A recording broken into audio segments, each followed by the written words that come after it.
ណៈប្រតិភូចុងខ្ពស់នៃបណ្ដាប្រទេសជាមិត្តបានអញ្ជើញមកដល់ព្រះរាជាណាចក្រកម្ពុជាដើម្បីចូលរួមក្នុងកិច្ចប្រជុំកំពូលអាស៊ានលើកទី21និងកិច្ចប្រជុំកំពូលពាក់ព័ន្ធនានាដែលព្រះរាជាណាចក្រកម្ពុជាជាប្រធាននិងធ្វើជាម្ចាស់ផ្ទះរាជរដ្ឋាភិបាលកម្ពុជាក៏ដូចជាប្រជាជនកម្ពុជាទាំងអស់ពិតជាមានមោទនភាពណាស់ដែលប្រមុខរដ្ឋប្រមុខរាជរដ្ឋាភិបាលប្រមុខរដ្ឋាភិបាលនៃបណ្ដាប្រទេសជាសមាជិកអាស៊ាននិងបណ្ដាប្រទេសមហាមិត្តជាច្រើនផ្សេងទៀតដូចជាសហរដ្ឋអាមេរិកសាធារណរដ្ឋប្រជាមានិតចិនសហព័ន្ធរុស្ស៊ីប្រទេសជប៉ុនសាធារណរដ្ឋកូរ៉េប្រទេសឥណ្ឌាអូស្ត្រាលីនិងញូហ្សេឡង់ជាដើមផ្ដល់កិត្តិយសនិងបានអញ្ជើញចូលរួមក្នុងព្រឹត្តិការណ៍នៃកិច្ចប្រជុំកំពូលអាស៊ានលើកទី21និងកិច្ចប្រជុំកំពូលពាក់ព័ន្ធនានាទៀតចាប់ពីថ្ងៃនេះរហូតដល់ថ្ងៃទី20ខែវិច្ឆិកាឆ្នាំ2012នៅថ្ងៃនេះថ្ងៃទី18ខែវិច្ឆិកាឆ្នាំ2012គណៈប្រតិភូជាន់ខ្ពស់នៃសាធារណរដ្ឋប្រជាមានិតចិនដឹកនាំដោយអាដាមវិនជាបាវនាយករដ្ឋមន្ត្រីនៃសាធារណរដ្ឋប្រជាមានិតចិនបានអញ្ជើញមកដល់ពលានយន្តហោះអន្តរជាតិភ្នំពេញប្រកបដោយសុវត្ថិភាពនៅវេលាម៉ោង 1:53 នាទីតាមរយៈជើងយន្តហោះហើរពិសេសនៃក្រុមហ៊ុនអាកាសចរ Air China អាដាមវិនជាបាវនិងគណៈប្រតិភូត្រូវបានអញ្ជើញទទួលនិងបដិសណ្ឋារកិច្ចស្វាគមន៍យ៉ាងកក់ក្ដៅនិងរាក់ទាក់បំផុតនៅឯប្រលានយន្តហោះអន្តរជាតិភ្នំពេញពីអាដាមថោងខុនរដ្ឋមន្ត្រីក្រសួងទេសចររួមនឹងគណៈប្រតិភូជាន់ខ្ពស់នៃរាជរដ្ឋាភិបាលកម្ពុជាសូមបញ្ជាក់ថាបន្ទាប់ពីអញ្ជើញដល់ប្រលានយន្តហោះអន្តរជាតិភ្នំពេញគណៈប្រតិភូជាន់ខ្ពស់នៃសាធារណរដ្ឋប្រជាមានិតចិនដែលដឹកនាំដោយអាដាមវិនជាបាវនាយករដ្ឋមន្ត្រីនៃសាធារណរដ្ឋប្រជាមានិតចិននឹងអញ្ជើញទៅគោរពព្រះវិញ្ញាណក្ខន្ធរបស់ព្រះករុណាព្រះបាទសម្ដេចព្រះនរោត្តមសីហនុព្រះមហាវីរក្សត្រព្រះបិតាឯករាជ្យបូរណភាពទឹកដីនិងឯកភាពជាតិខ្មែរនៅព្រះបរមរាជវាំងរាជធានីភ្នំពេញនៅក្នុងអំឡុងពេលទស្សនកិច្ចនេះអាដាមវិនជាបាវនឹងជួបពិភាក្សាការងារជាមួយសម្ដេចអគ្គមហាសេនាបតីតេជោហ៊ុនសែននាយករដ្ឋមន្ត្រីនៃព្រះរាជាណាចក្រកម្ពុជាហើយនាយករដ្ឋមន្ត្រីទាំងពីរនឹងធ្វើជាអធិបតីនៅក្នុងពិធីចុះហត្ថលេខាលើឯកសារមួយចំនួនស្ដីពីកិច្ចសហប្រតិបត្តិការនៃប្រទេសទាំងពីរកម្ពុជាចិនជាបន្តបន្ទាប់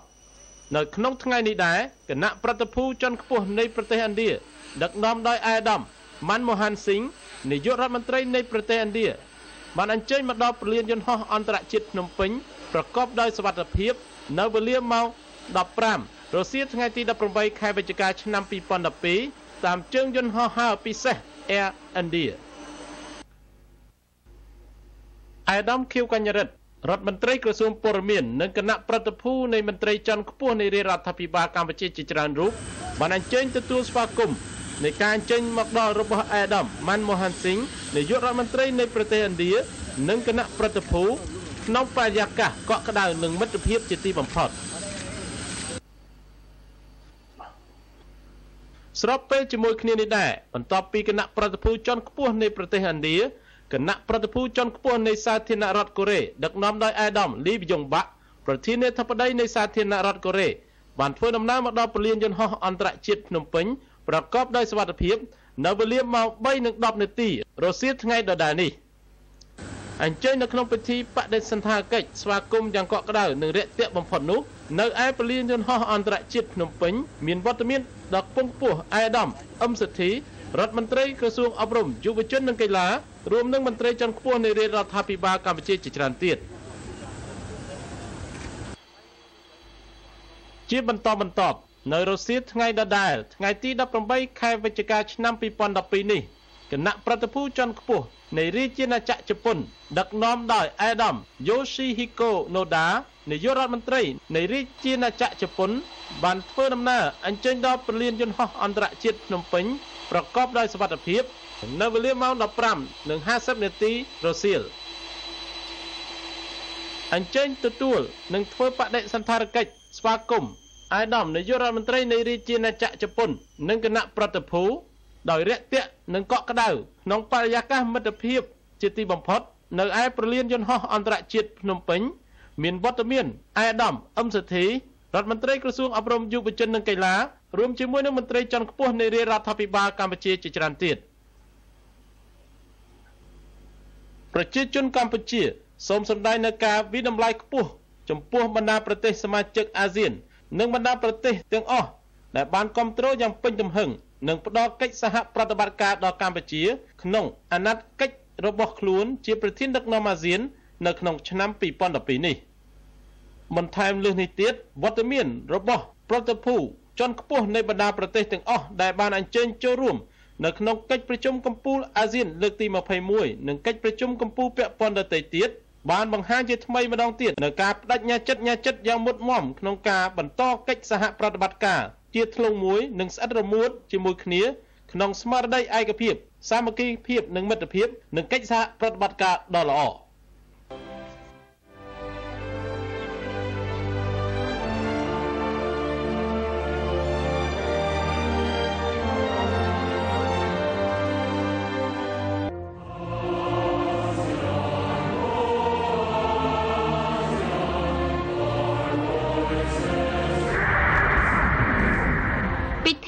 ជាផ្លូវការកិច្ចប្រជុំអាស៊ានលើកទី21បានចាប់ផ្ដើមហើយកាលពីព្រឹកមិញនេះនៅរាជធានីភ្នំពេញ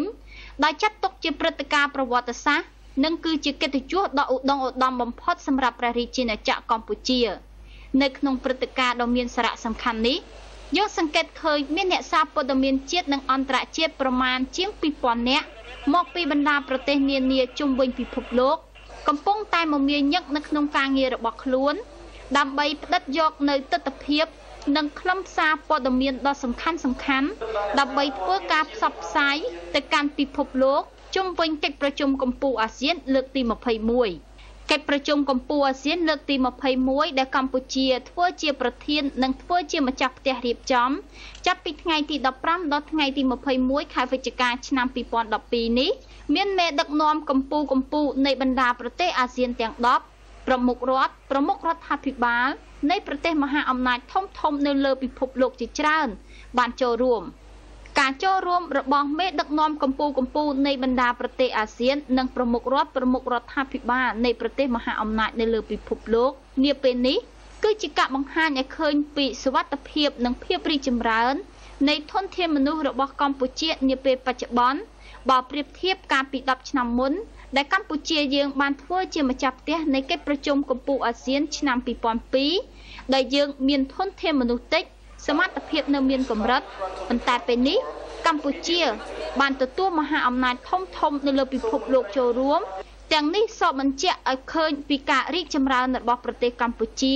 សមត្ថភាពហើយក៏ជាមោទនភាពដ៏ធំធេងមួយសម្រាប់ប្រជាជាតិកម្ពុជាទាំងមូលនៅក្នុងអំឡុងនៃព្រឹត្តិការណ៍កិច្ចប្រជុំកំពូលអាស៊ានដើម្បីរក្សាសន្តិសុខសណ្ដាប់ធ្នាប់ព្រះរាជាណាចក្រកម្ពុជាបានត្រៀមកងកម្លាំងជាង 10,000 នាក់សម្រាប់ព្រឹកនេះការការពារសន្តិសុខកាន់តែមានភាពរឹតបន្តឹងយ៉ាងម៉ត់ចត់ដើម្បីរក្សាសន្តិសុខសុវត្ថិភាពសណ្ដាប់ធ្នាប់ជូនដល់គណៈធិបតីនិងមេដឹកនាំសំខាន់នៃបណ្ដាប្រទេសអាស៊ាននិងពិភពលោកដែលឡែកនៅតាមដងវិថីសំខាន់មួយចំនួនក៏ត្រូវបានផ្អាកជាបណ្ដោះអាសន្នដើម្បីសម្រួលចរាចរណ៍ដល់ភ្ញៀវជាតិនិងអន្តរជាតិគណៈធិបតីមេដឹកនាំកំពូលដែលនឹងធ្វើការចូលរួមឲ្យទាន់ពេលវេលានៅក្នុងកិច្ចប្រជុំដ៏មានសារៈ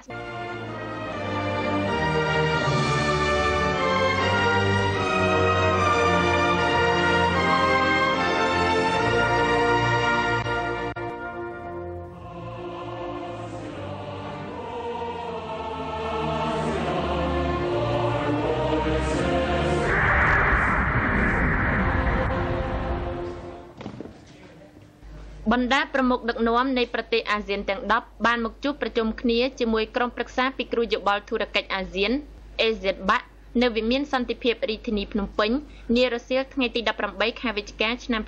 2012ដើម្បីស្ដាប់របាយការណ៍មួយចំនួនរបស់ក្រុមប្រឹក្សាពិគ្រោះយោបល់ធុរកិច្ចអាស៊ាននិងអនុម័តនៅឯកសារសំខាន់មួយចំនួនរបស់ក្រុមប្រឹក្សានេះកិច្ចប្រជុំនេះដឹកនាំដោយសម្ដេចអគ្គមហាសេនាបតីតេជោហ៊ុនសែននាយករដ្ឋមន្ត្រីនៃព្រះរាជាណាចក្រកម្ពុជានៅក្នុងកិច្ចប្រជុំនេះអ្នកអង្គការគិតម៉េងប្រធានក្រុមប្រឹក្សាពិគ្រោះយោបល់ធុរកិច្ចអាស៊ានបានរាយការណ៍នៅរបាយការណ៍សង្ខេបស្ដីពីផែនការសកម្មភាពនានាដែលក្រុមប្រឹក្សាបានអនុវត្តនាពេលកន្លងមកដែលក្នុងនោះអ្នកអង្គការក៏បានមានប្រសាសន៍លើកឡើងផងដែរថានៅក្នុងឆ្នាំ2012នេះមានក្រុមហ៊ុនចំនួន186មកពី9ប្រទេសក្នុងតំបន់អាស៊ានដែលបានដាក់ពាក្យស្នើសុំជាលិភីពានរង្វាន់ធុរកិច្ចអាស៊ាន ហើយក្រុមហ៊ុនចំនួន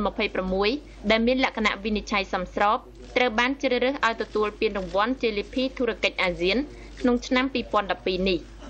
អ្នកអង្គការគិតមេងក្នុងនាមប្រធានក្រុមប្រឹក្សាពិគ្រោះយោបល់ធុរកិច្ចអាស៊ានបានបញ្ជាក់ពីក្តីសង្ឃឹមថានៅឆ្នាំ2015ក្រុមប្រឹក្សានេះនឹងធ្វើការងារបន្ថែមទៀតដើម្បីបង្កើនសកម្មភាពប្រកួតប្រជែងផ្នែកពាណិជ្ជកម្មនិងការវិនិយោគនៅក្នុងបណ្ដាប្រទេសនៅតំបន់អាស៊ានឲ្យកាន់តែប្រសើរឡើងជាពិសេសគឺពង្រឹងពង្រីកគម្រោងនានាដើម្បីលើកកម្ពស់សហគ្រាសធុនតូចនិងមធ្យម SME សម្ដេចអគ្គមហាសេនាបតីតេជោហ៊ុនសែននាយករដ្ឋមន្ត្រីនៃព្រះរាជាណាចក្រកម្ពុជាបានមានប្រសាសន៍ថ្លែងអំណរគុណចំពោះក្រុមប្រឹក្សាពិគ្រោះយោបល់ធុរកិច្ចអាស៊ាននិងបណ្ដាប្រមុខដឹកនាំនៃប្រទេសក្នុងតំបន់អាស៊ានដែលបានចូលរួមផ្ដល់អនុសាសន៍ល្អៗបន្ថែមទៀតសម្រាប់ការអភិវឌ្ឍផ្នែកពាណិជ្ជកម្មនិងការវិនិយោគសម្ដេចអគ្គមហាសេនាបតីតេជោហ៊ុនសែនក្នុងនាមជាប្រធាននៃកិច្ចប្រជុំកំពូលអាស៊ានលើកទី21និងកិច្ចប្រជុំនាពេលនេះបានមានប្រសាសន៍លើកឡើងថាក្រុមប្រឹក្សាពិគ្រោះយោបល់ធុរកិច្ចអាស៊ានកំពុងដើរតួនាទីយ៉ាងសំខាន់ក្នុងការកែសម្រួលវិស័យពាណិជ្ជកម្មនិងជំរុញភាពជោគជ័យរវាងវិស័យសាធារណៈនិងឯកជនការងារនេះជាការងារត្រឹមត្រូវដែលផ្ដល់ផលប្រយោជន៍និងផ្ដល់ភាពទាក់ទាញដល់ការវិនិយោគមានសារៈសំខាន់ក្នុងការកសាងសហគមន៍តាមរយៈកិច្ចប្រជុំក្រុមប្រឹក្សាពិគ្រោះយោបល់ធុរកិច្ចអាស៊ាននាពេលនេះក៏ទាមទារនូវឯកសារថ្មីៗបន្ថែមទៀតចំពោះបណ្ដាប្រទេសនៃតំបន់អាស៊ានក្នុងការលើកកម្ពស់សហគ្រាសធុនតូចនិងមធ្យមផងដែរ